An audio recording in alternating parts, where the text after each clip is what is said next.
अस्सलाम वालेकुम दोस्तों, कुवैत टुडे ब्रेकिंग न्यूज़ में आप सभी लोगों का स्वागत है। कुवैत टुडे न्यूज़ के तहत आज हम इस वीडियो में जानेंगे इंडिया, पाकिस्तान, नेपाल, बांग्लादेश और श्रीलंका से अगर आप कुवैत देश में आना चाहते हैं अपनी जॉब पर तो इस वीडियो को बगैर स्किप किए पूरा ज़रूर देखिएगा। ये बहुत ही आपके काम की वीडियो है और अगर आप चैनल पर पहली बार आए हैं तो वीडियो को लाइक और चैनल को सब्सक्राइब करना ना भूलिएगा। इसके अलावा दोस्तों इस वीडियो के आखिरी में मैं आपको कुछ सजेशन दूंगा, उसको आप ज़रूर सुन लीजिएगा। सबसे पहले दोस्तों आज की अपडेट के आधार पर आप लोगों को जानना बहुत ज़रूरी है। अगर आप इंडिया, पाकिस्तान, बांग्लादेश, श्रीलंका से कुवैत देश में आना चाहते हैं तो बहुत सी ट्रैवल एजेंसियों ने तैयारी शुरू कर दी है और इसका एक अमाउंट फिक्स कर दिया है कि आप इस अमाउंट के ज़रिए से आप किसी भी गल्फ़ कंट्री में जा सकते हैं जहां पर बैन ना लगा हो और वहां से PCR वगैरह और 14 दिन का क्वारंटाइन वगैरह मामला हल करने के बाद आप कुवैत देश में एंट्री कर सकते हैं। इसकी अपडेट और इसका क्या अमाउंट है इसको जानने से पहले मैं आपको कुछ जानकारी पिछली अपडेट के आधार पर देना चाहता हूं कि बहुत से लोग कंफ्यूज हैं और ये कंफ्यूजन इस वीडियो में आपका ज़रूर दूर होगा।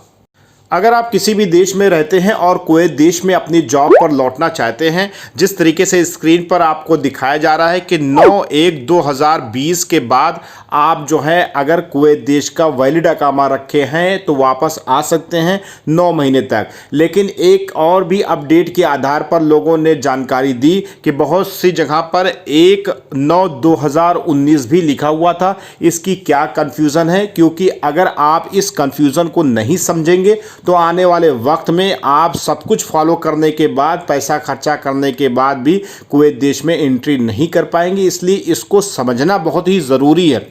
नंबर एक बात, जिस तरीके से आपको स्क्रीन पर लिखा हुआ है कि 9/1/2020 यानी कि जनवरी 2020 और आपका फरवरी मार्च 13 मार्च से कुवैत देश में लॉकडाउन का सिस्टम धीरे धीरे शुरू हो गया था और कोरोना वायरस के प्रसार को लेकर के, और जनवरी 2020 से जो कुवैत देश से अपनी देश छुट्टी पर गया हुआ था, ऐसी कंडीशन में कुवैत रूल्स के हिसाब से 6 मंथ के अंदर उसको कुवैत देश में एंट्री करना होता है। लेकिन कुवैत देश ये कह रहा है कि 9/1/2020 से यानी कि जनवरी 2020 से आप जो है 6 महीना नहीं 9 महीने तक एंट्री कर पाएंगे, क्योंकि जनवरी और फरवरी और फिर मार्च से ही लॉकडाउन स्टार्ट हो गया और इस हिसाब से देखा जाए तो आपका ये अगस्त का महीना चल रहा है और आप सितंबर तक लौट सकते हैं अगर आपके पास वैलिड अकामा है।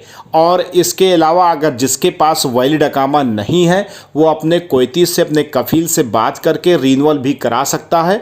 अगर उस कफ़ील को ज़रूरत होगी आपकी तो वो आपको ज़रूर रिन्यूअल करके देगा और इस तरीके से आप कुवैत देश में एंट्री कर सकते हैं। तो उम्मीद है कि आपकी ये कन्फ्यूज़न दूर हो गई होगी। और इसके अलावा जैसे कि पिछली अपडेट के आधार पर आपको पता है कि कुवैत देश में एंट्री करना है तो वो स्टेज वाइज एंट्री करना है, लेकिन अभी इस सिस्टम को लागू पूरी तरीके से नहीं किया गया है। आगे चल कर के शायद लागू कर दिया जाए और स्टेज 1, सेकेंड और थर्ड के हिसाब से आप लोग आ पाओ। और इसके अलावा जो आज की अपडेट के आधार पर मैं आपको जानकारी देने जा रहा हूँ इसको भी आप बहुत ही ध्यान से आप सुनिए। अगर आप इंडिया, पाकिस्तान, नेपाल, श्रीलंका से अगर कुवैत देश में आना चाहते हैं तो बहुत सी ट्रैवल एजेंसियों ने तैयारी शुरू कर दी है और इसका अमाउंट भी घोषित कर दिया गया है। जो 31 कंट्रियों पर बैन लगा है, अगर उस 31 कंट्रियों में से कोई भी इंसान आना चाहता है तो इस रूल्स को फॉलो करके आ सकता है।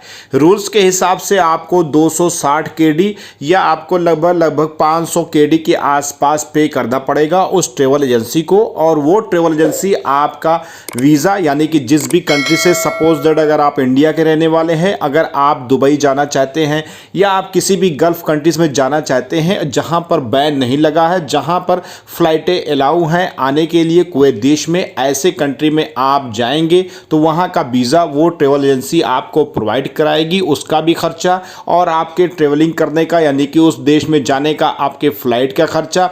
और उसके बाद 14 दिन होटल में रहना है, आपको डबल रूम दिया जाएगा यानी कि एक रूम में 2 लोग रह सकते हैं या एक सिंगल रूम में दिया जाएगा जिसमें आप अकेले रह सकते हैं। उसका अमाउंट रहेगा, अलग अलग होटल के हिसाब से आपसे चार्ज ले लिया जाएगा। जैसे 2 पैकेज के हिसाब से 250 KD और 500 दिनार के हिसाब से लिया जाएगा। जिसमें आपका पीसीआर टेस्ट का अमाउंट भी शामिल होगा और फिर उस देश में 14 दिन क्वारंटाइन रहने के बाद और खाने पीने के खर्चा करने के बाद फिर उस देश में पीसीआर और पीसीआर के बाद उस देश से आपका कुवैत देश में फ़्लाइट का पूरा खर्चा पूरा इंक्लूड करके आपको 250 केडी के आसपास देना पड़ेगा। और अगर अच्छी फैसिलिटीज़ आप थोड़ी सी चाहते हैं तो उस ट्रेवल एजेंसी को आपको 500 दिनार नियर अबाउट देना पड़ेगा। अब इंडिया, पाकिस्तान, बांग्लादेश और आपका श्रीलंका आप कन्वर्ट कर सकते हैं 250 केडी को 500 दिनार को, क्या अमाउंट आपकी कंट्री में बैठता है उस हिसाब से आप कमेंट करके हमको भी बतलाइएगा। और इसके अलावा आप सपोज कर सकते हैं क्या हम इतना खर्चा कर सकते हैं कुवैत देश में जाने के लिए। जैसे कुवैत देश ने ये रूल तो लागू ही कर दिया है कि अगर कुवैत देश में एंट्री करना है तो 14 दिन क्वारंटाइन ऐसी कंट्री में आपको रहना पड़ेगा जहां पर बैन नहीं लगा है और वहां से आप आ सकते हैं।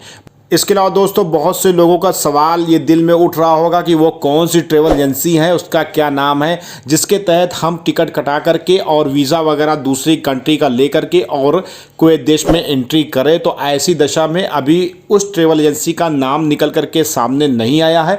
बहुत सी ट्रेवल एजेंसी ऐसी है जो हर एक कंट्री में उनका ऑफिस होता है, तो वहाँ से आप कॉन्टेक्ट कर सकते हैं। लेकिन जब तक इसकी पुष्टि ना हो जाए तब तक आप किसी भी ट्रेवल एजेंसी वाले को कोई भी अमाउंट, कोई भी पैसा देने की कोशिश ना करें और इस तरीके से आप फंसने से बच भी सकते हैं। इंशाल्लाह जो ट्रेवल एजेंसी का नाम निकल करके आएगा मैं आपको बतलाऊंगा और उस ट्रेवल एजेंसी को आप ढूंढ करके अपने देश में जहां भी होगी, जहां के भी आप रहने वाले होंगे, वहां पे आप कांटेक्ट करके और सब कुछ पड़ताल करने के बाद ही आप अमाउंट दीजिएगा और इस तरीके से आइएगा। अपने पैसे को किसी ऐसे इंसान के हाथ में ना दीजिए जहां पे आपका अमाउंट भी फंस जाए और कुवैत देश में एंट्री ना कर पाएँ आप। इसके अलावा दोस्तों अगर आप इंडिया, पाकिस्तान, बांग्लादेश, नेपाल कहीं के भी रहने वाले हैं तो किसी भी ट्रेवल एजेंसी को पैसा देने से पहले आप उनसे बोलिए कि पहले मुझे उस कंट्री में वीज़ा दिलाओ कि जहां पर बैन ना लगा हो। और जब आपका वीज़ा मिल जाए, यानी कि वीज़ा का आप थोड़ा अमाउंट उनको दे सकते हैं, उसके बाद ही पूरा अमाउंट आप दीजिए। शुरुआत में आप पूरा अमाउंट ना दीजिए।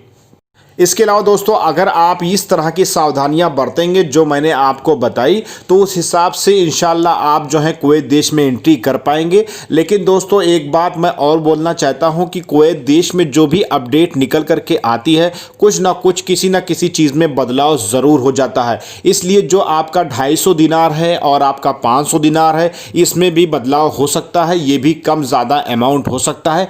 आगे अगर कोई अपडेट इससे रिलेटेड आती है तो मैं उसकी जानकारी आप लोगों को जरूर दूंगा। इसके अलावा दोस्तों आप सभी लोग वीडियो को बराबर देखते रहिए क्योंकि कानून बदलते देर नहीं लगती। हर एक चीज़ की जानकारी होना बहुत ही ज़रूरी है और इस तरीके से अपडेट रहने के बाद आप इसका बेनिफिट उठा पाएंगे। और इसके अलावा दोस्तों कुवैत देश में अगर आपको आना है तो क्या एक नॉर्मल इंसान जो कुवैत देश में एक नॉर्मल जॉब करता है तो क्या वो 250 दिनार अपने करेंसी के हिसाब से पे कर सकता है या 500 केडी पे कर सकता है, ये एक सवाल है। अगर आप पे कर सकते हैं तो आपकी कंट्री में क्या अमाउंट बनता है उसकी जानकारी कमेंट बॉक्स में जा कर के ज़रूर दीजिएगा। इसके अलावा दोस्तों कुवैत देश में आना है तो रोज़ अपडेट के लिए आप वीडियो देखते रहिए। कोई ना कोई अपडेट के तहत मैं दुआ करता हूँ कुछ ना कुछ अच्छी अपडेट आ जाए जिससे आराम से और सही तरीके से अपने देश से आप कुवैत देश में अपनी जॉब पर सीधे वापस आ जाएं। इसके अलावा दोस्तों सजेशन के तौर पे आप कुवैत देश में आ रहे हैं तो अपने कफील से ज़रूर बात करके आएँ और कफील से ये बोले कि मैं आना चाहता हूं। जब वो परमिशन दे तभी आप आइए, वरना कुवैत देश में एंट्री करने की ज़रूरत आपको नहीं है क्योंकि आप पैसा भी खर्चा करोगे और कुवैत देश में इन फ्यूचर अगर आपको जॉब नहीं मिलती है तो आप बेरोज़गार भी हो जाओगे, फिर बड़ी समस्या का सामना आपको करना पड़ सकता है। इसलिए अपने कुवैती से, अपने कफील से, अपने मालिक से, अपने बॉस से, अपने कंपनी से बात करके ही कुवैत देश में एंट्री करने के लिए आप सोचिए क्योंकि कुवैत देश की अर्थव्यवस्था और कंपनी का सिस्टम बहुत सा गड़बड़ हो गया है। बहुत से लोगों को सैलरी भी नहीं मिल रही है, बहुत से लोग खाली बैठे हुए हैं, काम भी नहीं है और बहुत से लोगों को निकाला भी जा रहा है। इस तरह की भी अपडेट आ रही है। तो आप लोग ऐसा ना हो कि वहाँ से पैसा खर्चा करने के बाद और कुवैत देश में आप फिर से बेरोज़गार हो जाएं और भारी समस्या का सामना करना पड़े। इसलिए आप लोग होशियार हो जाइए, चालाक बनिए और अपने दिमाग का इस्तेमाल करिए, अपने पैसे की बचत करिए और बहुत ही होशियारी समझदारी बरतते हुए कुवैत देश में एंट्री करिए। इसके अलावा दोस्तों अगर वीडियो अच्छी लगी हो तो वीडियो को लाइक कर दीजिए, चैनल को अभी सब्सक्राइब कर दीजिए कुवैत देश के हवाले से हर एक अपडेट जानने के लिए। तो चलिए नेक्स्ट वीडियो में नई जानकारी के साथ आप लोगों से मुलाकात होती है। तब तक के लिए अल्लाह हाफिज़, अल्लाह निगहबान।